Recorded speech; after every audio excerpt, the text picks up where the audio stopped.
IVM. Hey everybody, quick request once again, if you could help us out by filling out our survey. It's at ivmpodcast.com/survey. This really helps us talk to advertisers about the kinds of people listening to these shows. Really do appreciate your help, and we're going to be doing a random drawing, and we'll be sending out some IVM swag. Hope you enjoy that.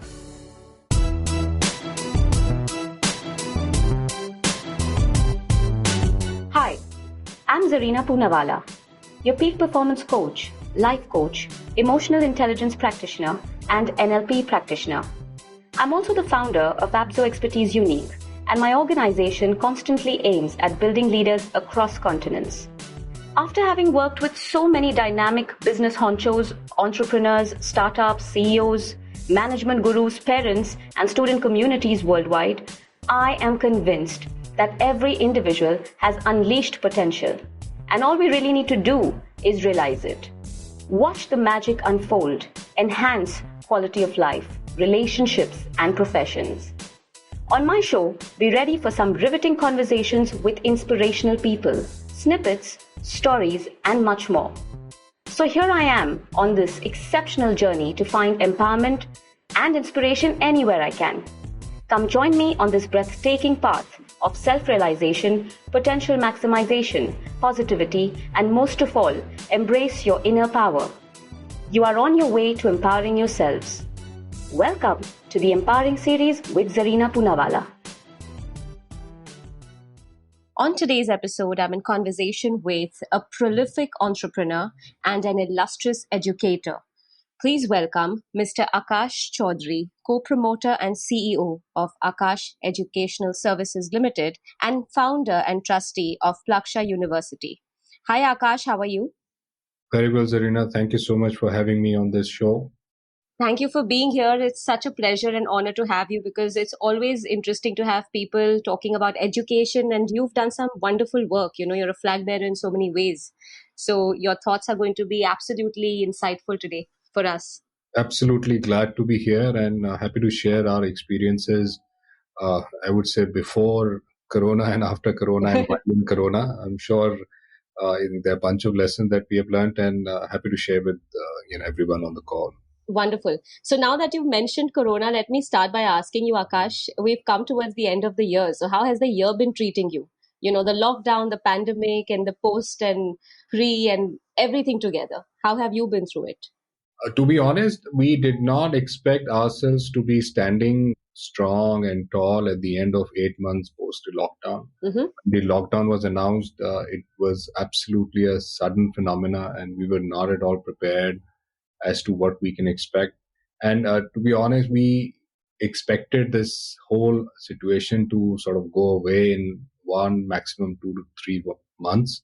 Right. But nobody had expected in the month of March, when it was announced that it will go on. And in fact, today, as we are about 8-9 months away, we still are not sure, when this will get down. But definitely the fears that we had at the beginning, right now we feel far more in control, far more mature, experienced of how to handle this situation, how to handle a Corona kind of a pandemic situation, and how can we continue to give students the learning while they are still away from their classroom. So this has been a testing year for us. It's been a trying year for us, and I'm pretty happy that the whole team have come together. Especially students, who are Right. distant, sitting in their own environment, and not absolutely. They were actually taken off guard, absolutely, and they were not expecting all of this. There were huge mental blocks to be overcome, and glad that students and parents could come together and join us and overcome this situation and continue their education. Right. And do you think, the current situation, like you mentioned, we never knew that towards the end of the year, we're still going to be struggling and battling the pandemic, but we know how to face it. Any personal lessons, Aakash, that you imbibed or learned through this entire process or these months? I think there are many, many lessons. One of the core lessons that came about was, in a situation like this, people make their own assumptions, and it is very important to keep communicating with them. And more you communicate, better informed they are, and better informed you are as to what people are thinking, what is their behavior, what are the fears they have in their mind. And the job is to really help them overcome the situation. And sometimes when people are alone, they're not hearing anything from anyone. The mind is a very tricky place, and it starts to do all kinds of things and magic. And definitely when chips are down, more of negative thoughts come to your mind than anything. So I think this is where it really helped us over communicating with our students, with our staff, that we are standing by you, we're going to help you, we're going to be continuing your education. If you need devices, we'll help you. Standing with our staff, that we will support you in all eventuality. Till date we have not reduced any kind of salaries. We're paying full salaries for last so many months. We're trying to support the team, their families, as much as we can. So I think this over communication really helped us. We never thought that bringing that confidence will go a long way in building the trust with our stakeholders. So that has been a huge learning for us. That's incredible, actually, because considering the situation, a lot of people have had to lay off people or reduce their salary. So that's really nice to hear. I think you're working from a place of compassion, Aakash. That's wonderful. I think all businesses have to work from compassion, because at the end of the day, any business, I would say, is about emotion. You have an emotion of achievement, you have an emotion of getting ahead in the race, you have an emotion of creating something or making a change or an impact. So I think it's very important to have that in the business and let people feel that. And when they feel that, they come together strongly with you. Right. Now, since you've mentioned that and you've mentioned the emotions that are involved in running a business, let's go back to the beginning, Aakash. How did you actually come upon this novel idea, and how did Aakash Institute come into being? So Aakash Institute was started by my father 33 years back in 1988. And he was a biology teacher, and he was a very, very popular teacher because of the command that he had on his subject. And that's where, some of the students got together and said that, you do so well, why don't you really bring all the good subjects under one roof and help us out in cracking this medical entrance exam? And I think that's where the story started in 88 with about 12 students. And the very first year, 7 out of 12 students could make through. And he's never looked back. And that's how the institute started to get the name, the fame, the recognition that there is one, gentleman out there who's doing a good job, and students are lining up for him and they want his expertise. I think that's when, the whole, the Aakash brand build-up started. I joined pretty late in 2006, from Bombay, and learned the business there for 3 years. And then when my father believed that, I've understood the business, he said, enough you've done there, and why don't you come and help me and make this impact go to the every corner of the country, and let's take it to as many students as we can. And it's been 15 years ever since. And you yourself come from quite an impactful background. You're an alumnus of Harvard Business School, if I may. And you're an engineer by profession. You've also, you're from the ISB, right? So you come with your own rich knowledge. So how did you blend that knowledge with your father's kind of, in the past 15 years and pull the business forward? I think the knowledge helped me that I gathered through the educational institutes and the other work areas probably gave me far more clarity in terms of putting systems and structures in place, because that's how I was working, and that's what we were told and taught and given to understand. But when I came here and joined my father's business, it was a one-man show, and he was doing it wonderfully well. And somewhere, but he always felt that it's sort of reaching his peak in terms of his limitations, and that's where we started to put a structure together. And I saw that what you learn in a business school, although theoretical, there are frameworks and structures and everything, but the real sense of ownership and becoming accountable for your actions, and doing the business on a day-to-day basis with your gut feel and trying to do everything by the book with the right kind of ethics when you have all kinds of options. I think that you really learn from an experienced entrepreneur like my father, and also from your day-to-day work. And I think that really defines the kind of business that you will eventually build. That's quite true. So it's a nice blend and synergy of you bringing what you've learned, say theoretically, or through your formal education and then mixing it up with the experience that your father has had for so many years as an educator. So the combination works wonderfully, isn't it? It did work for me well in the hindsight, but if like any father son coming together, there's always I would propose and he would dispose, and that would continue very often on. But I quickly realized that he's a man of facts. If you give him a fact, if you give him data, if you support it, then he sort of agrees. He said, if you are showing me your experience, I'm sorry, I'm far more experienced on this. But if you're showing me some data, you can back it up with the real analysis that won't lie. Numbers don't lie. So, if you do that, then I'm ready to hear. And I think that's where we sort of broke the ice, and it helped me understand his experience, and it helped him look at the data side of the business, because businessmen from that generation, entrepreneur, were relying more on gut, relying more on experience than the hardcore data. So that's a combination that over the period of time we were able to build. And in the hindsight, I feel that those were the stepping stones, or the founding stones of how this business would turn out to be. Nice. That's interesting.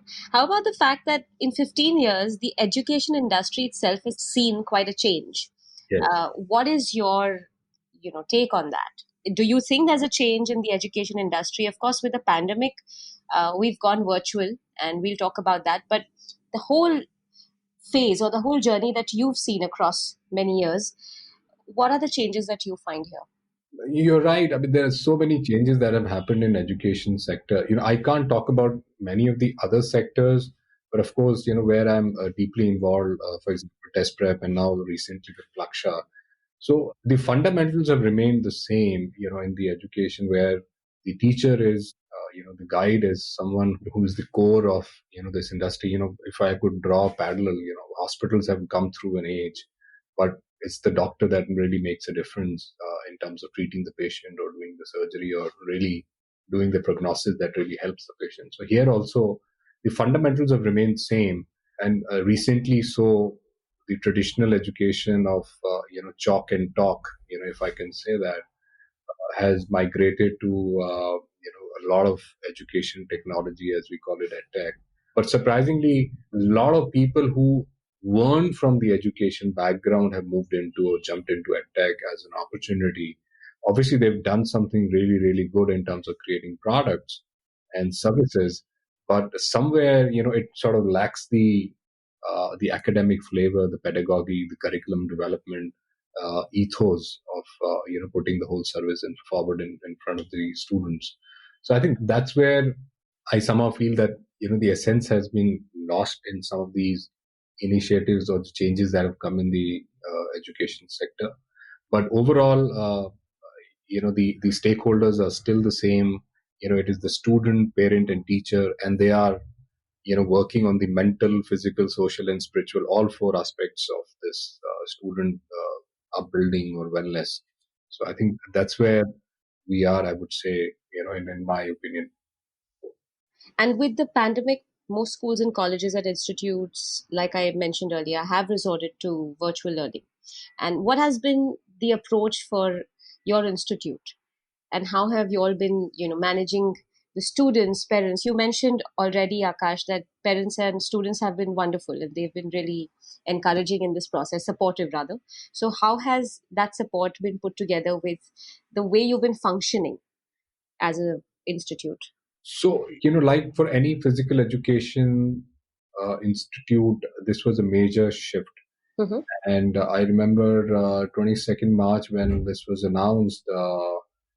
By 26th, 27th March, we were able to transition all our offline admitted students to online platform. Fortunately for us, we had been investing in education technology for the last 6-7 years, and we had that platform. We had the online study material, we had the video lectures, we had the live tutoring methodology and technology. We were able to transition students onto this new way of learning fairly quickly. So it was a challenge for the teachers to get trained quickly, who were used to teach on a whiteboard or a marker, and suddenly they're teaching on these fancy digitizers and laptops. giving presentation more than teaching. So it was a bit of a change for them. But and in fact, it was a bit of a change for the parent, because before the pandemic lockdown started, there wasn't a concept of a learning device in every household. I remember the cable TV days when it came in. There was used to be one TV in the household, and then with cable, so many channels coming, everybody wanted to watch their own stuff, and they started to have multiple TVs in the household. And similarly, there may be a computer, but that was the computer for the house or mobile phone. I think now, then people in the beginning struggled with having, the father would have a smartphone, and they would divide their day that, okay, 4 o'clock you have a class, so you take my phone. And then, I have my business call, my Zoom meeting at 8 o'clock, I'll take it back from you. So, it was a bit of a chaos.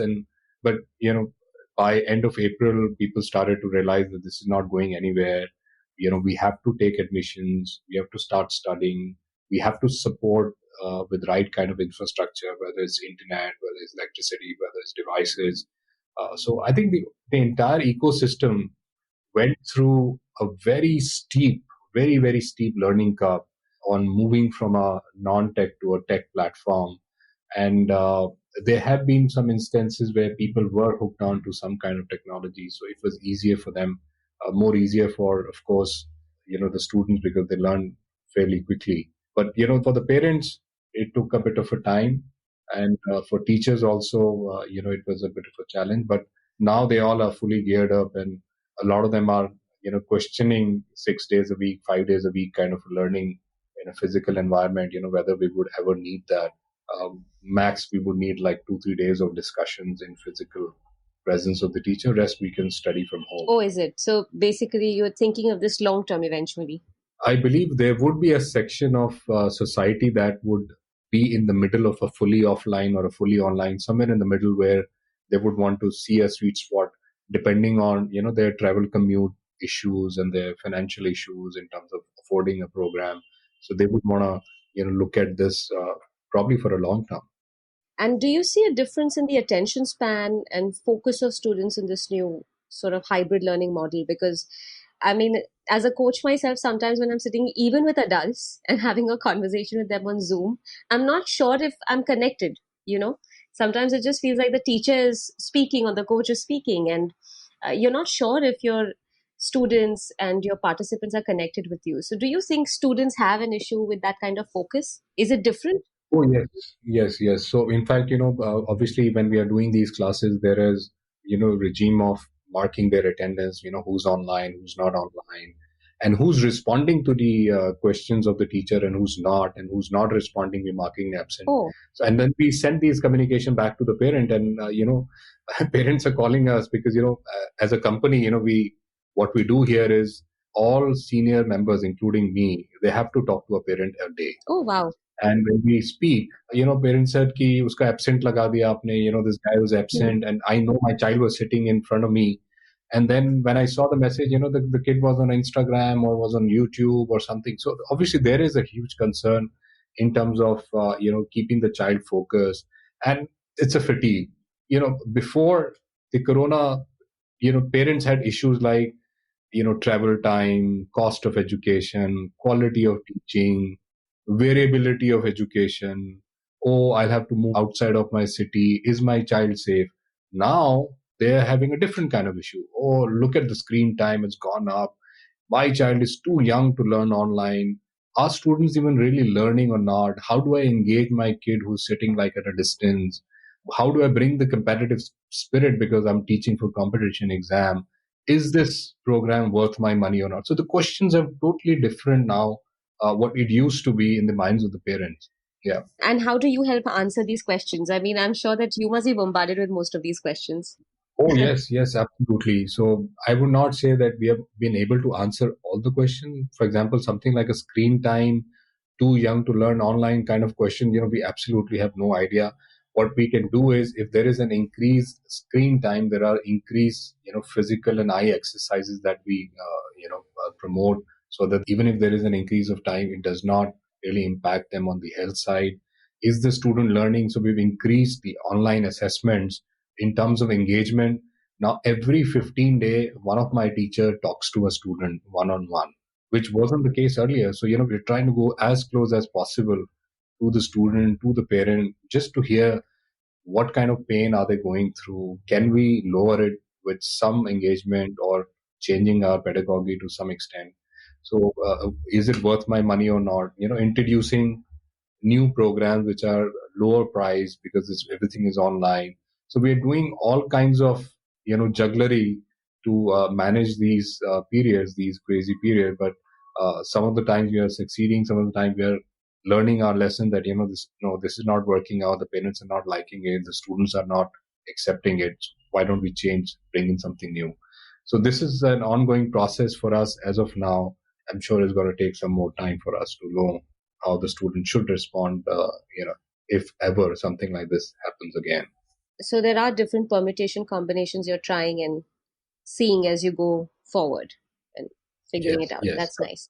absolutely. That's nice. Now, you mentioned your father's been in business for 33 years and then you joined him probably a little after 15 years you've been in the business now, right? And naturally, Aakash, no business comes without its fair share of challenges. So we're talking about COVID and we're talking about the past few months, yes, but I would love to know if you can share a little bit about, again, in your story, back a little bit in the journey where all those challenges which were initial, maybe even the whole father-son challenge that you mentioned earlier, a little bit about that would be lovely.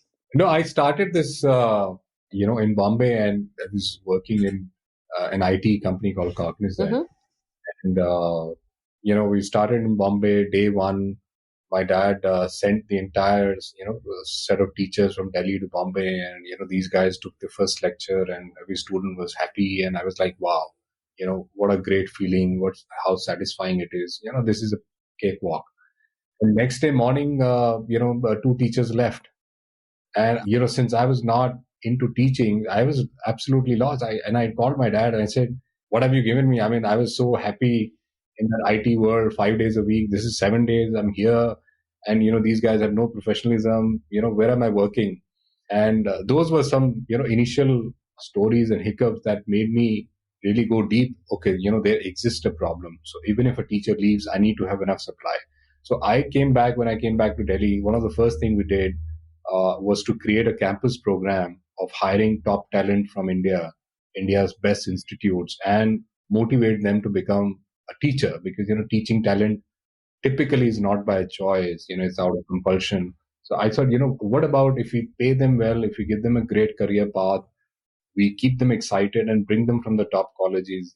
So as of now, we go to about 40 plus campuses in India, including IITs, NITs, triple IITs, botany universities, agri universities, and bring those guys up, train them for about 4 months, and then on the job training for another 3 months. And, create like really, really good teachers who've gone through the grind themselves.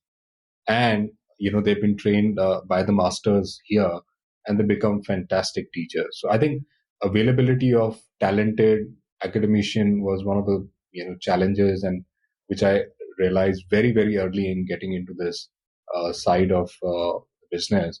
And I thought this is something which must be solved as soon as possible. And one of the other challenges which I face, in this line of work, you have to meet a lot of school principals and trustees. And, one of the government schools I was meeting the principal and generally exchanging our notes. And she said, can you help me? I said, yes, ma'am, please tell me, how can I be of any assistance? She said, I don't have a biology teacher for the last 3 months. Can you help me? Oh. And I was shocked. It's a well-funded large government organization school.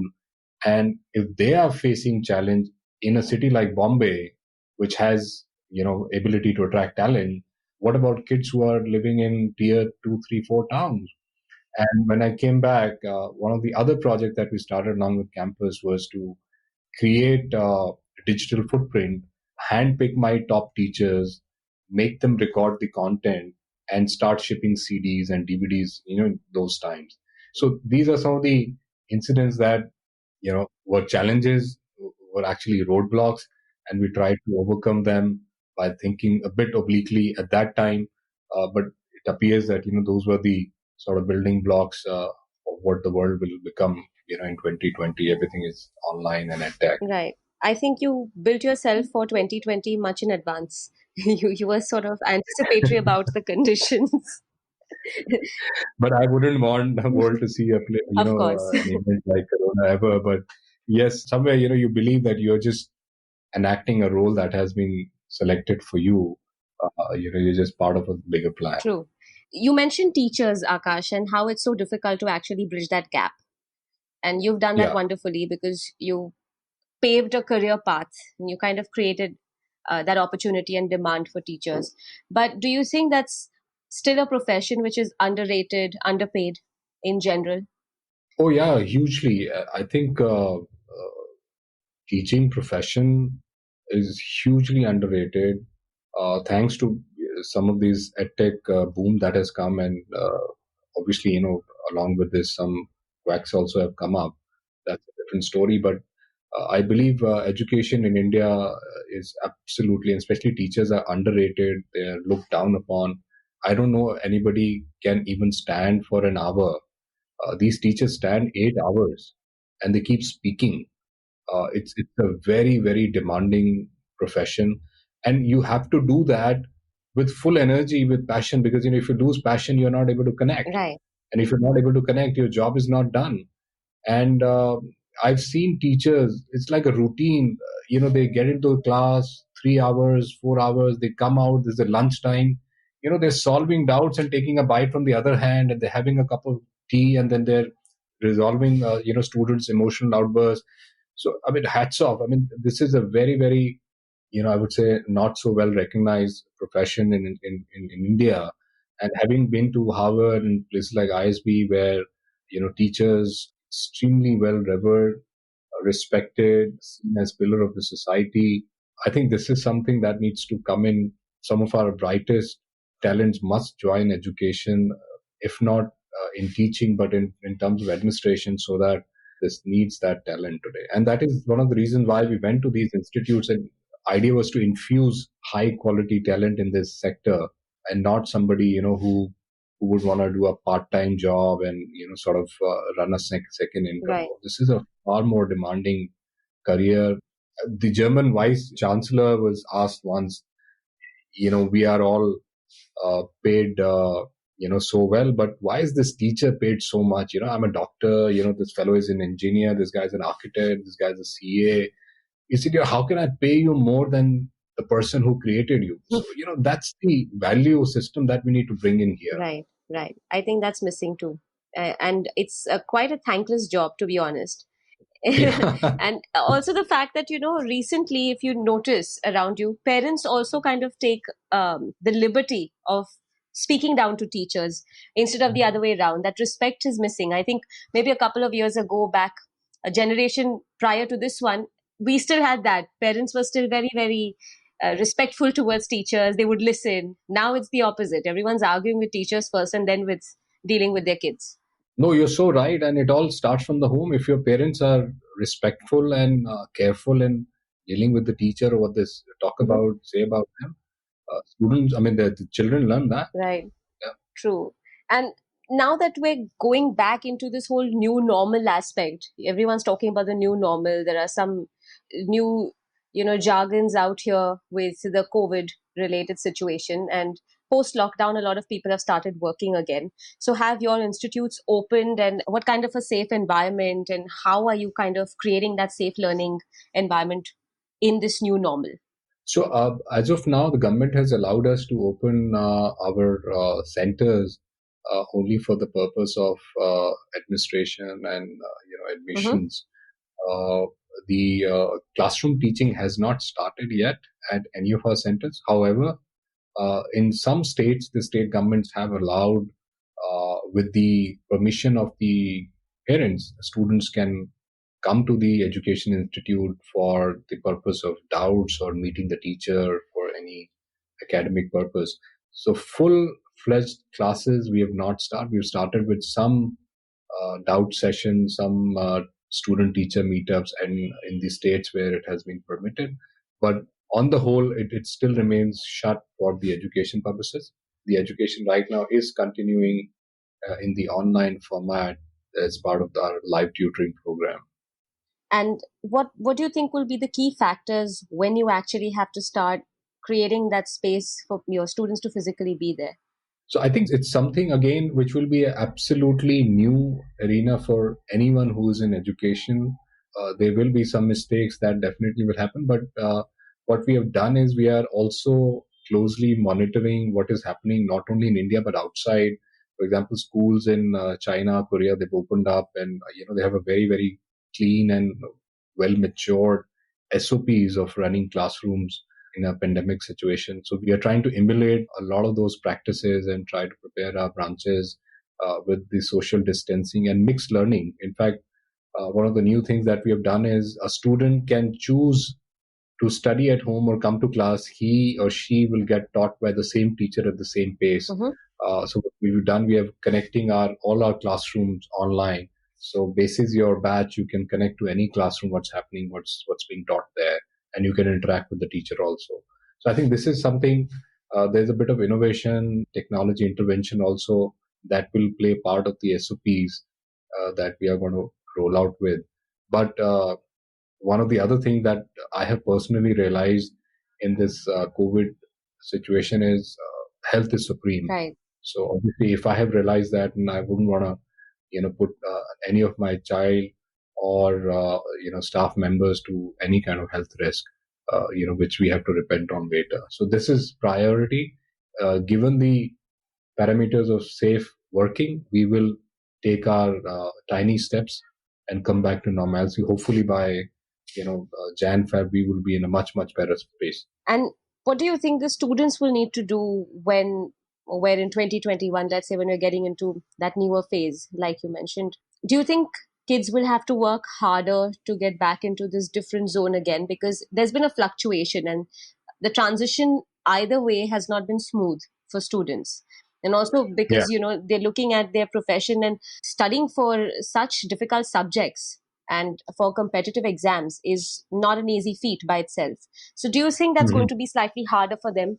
I think it will be harder initially, but children are very, very moldable. So I believe that as they face the challenge moving from offline to online, a month or so, obviously it'll be very difficult for them to, go completely offline again. I'm sure they have a huge amount of memory on studying in a classroom situation, but the easiness or the relaxation or the comfort of studying from home will definitely come in front of them.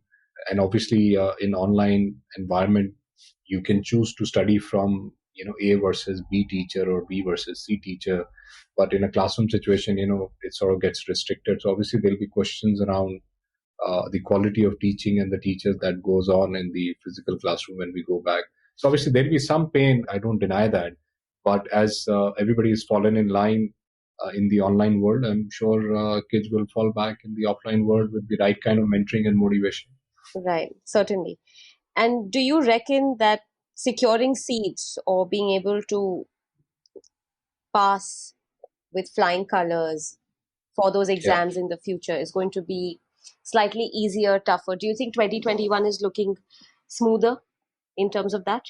Yes, I think students have become far more effective in managing themselves because they have morning school classes and then there are coaching class in the evening. They're running cut to cut schedules. They're cut off from the offline world. They've been at home for 7-8 months, and there is a fair amount of different kind of discipline that has creeped into them. And if they are able to replicate that, adhere to this discipline in the offline world when it opens up, I think they will have definitely a different advantage in these competitive. And for that matter, all competitive exams by nature requires a student to be disciplined, diligent, and hardworking and self-disciplined. So with that, any student who's aiming to do well will have to come back to the discipline. Otherwise, these exams don't get through. It needs a fair amount of obviously. I wouldn't say that you need a genius. Our experience has been that hard work has always beaten talent when it comes to entrance exam, and that hard work requires a bit of structure and discipline. And just out of curiosity, Aakash, what should be the ideal focus study time for a student? I get asked this question a I number of know, times, right? but So I'm just yeah, interested. no, I mean, it's a very, very common question, but I would, don't call it diplomatic, but there is no right I or wrong know. answer to this. There are some kids who get huge amount of reception and acceptance of content when they study in the Hmm. mornings. Get up, like five, some kids get up like 5, 6, and they just like spend 1 hour, 2 hour with focus. And there are kids who, wait for everybody to sleep and they become like super active at 11 p.m., 12 a.m. And then, they spend those late hours and grasp their concepts well. So everybody is different, but I have experience with the kids whom, where we get to spend time with when we speak with them. The morning hour kids, their retentions are far better as they themselves claim and share with us in their stories. Just out of curiosity, I mean, I think this is Yeah. something that everybody's always wondered. Well, how much should one study? How many hours? And what is the best time? So it's nice to know that you have this perspective about it. And how do you think the future of education looks post the pandemic? I think it'll be very, very different from what the belief systems have been in the past. COVID has accelerated at least 5 to 6 years of digital acceptance in education as a mainstream way of learning, which wasn't the case. I think education will become far more affordable. Expensive degrees will get questioned. Poor colleges will get questioned. Poor quality teaching will get questioned, which wasn't the case earlier. The way of education has been given in past, and now you can do multiple certification degrees courses while being enrolled in a different program. So I think there will be people coming out with very, very niche and specialized education expertise or skill honing, which could help them exceed their careers. So I think it'll be a very different world. It'll be a very, very a la carte kind of a world. People will give away, the staple way of learning or doing things. It has opened the world of opportunities. Tomorrow, I don't know how many people would want to travel for a 1 day meeting. It wouldn't make sense for a lot of people going forward. Similarly, in education, who would want to get stuck with a 4 year program doing one thing when they have now realized that, it adds to their resume, it adds to their knowledge, it adds to their skill. They would want to spend time on that. But obviously, with these advantages, the challenge of screen time, overload, overwhelmed kids with too much uh, access to information will also come through. And how should parents and students gear up for it, motivate themselves, and keep themselves at it? I think they'll have to, go back to the basics. There is, I think parents had earlier given the work of taking care of education as an outsourced job to the schools and colleges. Future parents will also have to become a good proctor to their children, because a lot of their education, children's continued education, would happen at home, and it better be proctored, better be monitored. The parents can't just say that, like in typical scenario before COVID, parents would come to us and say, here's my child, now you handle it. Hmm. Thank you so much. And they will just go away. Right. And now you can't do that. The child is sitting in front of you. You can't say that, I'm handing over my child to laptop and then, you handle it. It's not going to happen like that. So I think there's a increased need for proctoring by parents that will be demanded by the education institutes, their more involvement, and even by the children themselves, because they'll get stuck, they'll get confused, they might get distracted or misled, and parents need to step in far more. I think this is a big change that will come, at least on the parent as a stakeholder side. And for students also, they need to balance their social capital.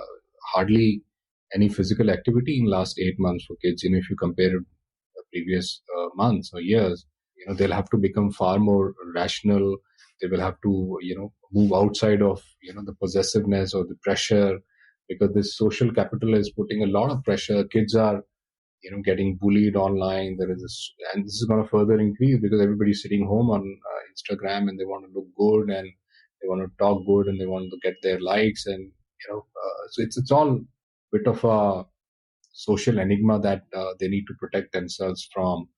And you have those 24 hours, putting a discipline, physical activity, valuable social and emotional connects and interactions with family and friends outside, it is the right way, because if only books could teach, universities would have never existed. The peer group system has to become stronger. I reckon it's also allowed the parents to be slightly more thankful for teachers and how much they actually contribute to their children's growth. Oh yeah, so now they're Yeah. realizing. In all honesty, my wife is like, when are my children's school are starting? I just want to throw them back to the school. I've doctored them enough. I can't handle them enough. Parents are going through their share, and they're truly appreciating the amount of pain and the effort that the teacher takes. Imagine one classroom with 20, 30 kids, and you are giving instruction. And imagine now one teacher giving instruction to 30 students studying sitting in 30 different houses with 30 different internets and with 30 different environment and noise behind them, and still keeping them engaged and making sure that they learn. And it's a very, very difficult task to ask. It is like climbing a mountain, and I think teachers do that every day, so really hats off to them. Yeah, Well, I totally agree. coming towards the end of our conversation, Aakash, you've been wonderful, so intriguing, and you've shared some great insights with us. We'd love to know, what is that one belief you swear by? There are many beliefs. You can give me more. I don't have a problem. One is just to make it a little more dramatic. That's all. Yeah. No, so obviously, since we are in the COVID times, of course, I've always believed that in education space, technology is doing disruptive work, and then people have this question around the teacher himself or herself that would you be needed if everything is technology is doing. So I think technology can't replace a great teacher. What at best technology can do is make a great teacher transformational, increase or empower them more to do better or scale more or get their knowledge access to a wider audience, or explain them, with the help of gadgetry in a much better way. So I think technology is here to stay as an enabler, but the way a teacher interacts, the belief system that I have, technology cannot sort of replace a great teacher. It can just make them far more empowered than they are today. And any words of wisdom for our listeners, students, entrepreneurs, institutes, parents, teachers? We are in this world of competitive exams. I see it everywhere. People shouldn't give up. I think that is something that we so closely see every year, and totally subscribe to this philosophy that you just can't give up. Failures, letdowns, difficult situations, for some it's momentary, for some it's fairly long than they would like it to be. But at the end of the day, if you keep getting up after falling, you are the eternal winner, and you make an impact. And that's the belief, because life is so tough. As they say that in life, marriage is hard, and divorce is also hard. So choose your heart. Right. So so it's very, very simple facts that you have to choose. Life is not easy. Choose the heart that you think that you can cope up with. Mm-hmm. So that's the thought process. People. Obesity is hard, and being fit is also hard. Choose your heart. Right. So you can't just give up that I have this problem. Every time you're stuck in a problem, you got to see there's so many people who are so far behind and so much in trouble, yet they're smiling and trying their best. I think this is one thing which kids should really keep with them. They just can't afford to give up, especially in a, as they call this, very, very varied world, which is ambiguous all the time. You just can't afford to give up. Yes, I think that's a very important lesson, and you've given us some real words of wisdom, pearls of wisdom rather. to go with. Lastly, Aakash, what empowers you? My integrity. If I'm doing the right thing, I don't fear anything. Amazing. I just don't fear anything because, the integrity is such a thing that gives you so much power that you can stand in front of anyone if you've not done anything wrong. And, you can lead the way without fear. Well, Aakash, I hope you've had a wonderful time. Oh, yeah, I enjoyed the conversation. Lovely. Thank you. Thank you. You've been wonderful. And I would like to end this conversation by firstly thanking you and thanking our listeners and thanking you for sharing all these valuable insights with us and letting you know that W.B. Yeats once said, education is not the filling of a pot, but the lighting of a fire. And Aakash, you're a true torchbearer. So kudos to you. Just stay empowered, stay safe, and be healthy.